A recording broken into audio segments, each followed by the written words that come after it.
अस्सलामु अलैकुम वरहमतुल्लाहि वबरकातुहू।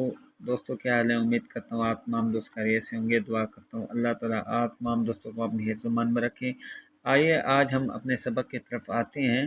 हमारी दुआ की तख्ती चल रही थी। आइए हमारी ये दुआ का हम लफ्ज़ लिखें। अब लिखेंगे दुआ और कौफ। ये देखें अलिफ बनाएंगे 3 लाइनों पे और तुआरिफ तुआ बिल्कुल 3 लाइनों पे जाएगा और कौफ इसके साथ ज्वाइन हो जाएगा। यहाँ तक अल्हम्दुलिल्लाह हमने लिख लिया।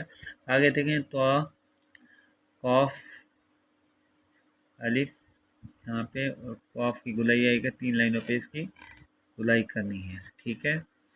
और उसके बाद लफ्ज़ देखें हमने लिखेंगे अलिफ तो तो बिल्कुल सीधा हो जाएगा, फिर लाम नीचे 3 लाइनों पे आएगा, ठीक है दोस्तों। और उसके बाद हम लिखेंगे अलिफ, ये तो ही बनेगा, यहाँ पे मीम बना के बिल्कुल नीचे की तरफ लेकर आएंगे।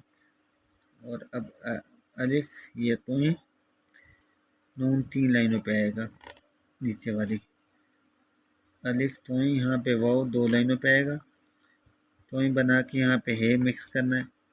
अलिफ यहाँ पे ती छोटी है इसके साथ ज्वाइन होगा। लाइन से थोड़ा सा नीचे चला गया है, कोशिश करें लाइन के बिल्कुल ऊपर होना चाहिए। दोबारा देखें लफ्ज़ को, अलिफ यहाँ पे तो ही इस लाइन के बाद गुलाई, ठीक है। अब यहाँ पे तो ही उसके बाद बड़ी है इसके साथ लिखेंगे। आज हमारा ये तो की तख्ती अल्हम्दुलिल्लाह कंप्लीट हो चुकी है। इंशाअल्लाह आगे हमारा आइन की तख्ती स्टार्ट करेंगे। तो में याद रखना। अस्सलामु अलैकुम रहमतुल्लाहि व बरकातुहू।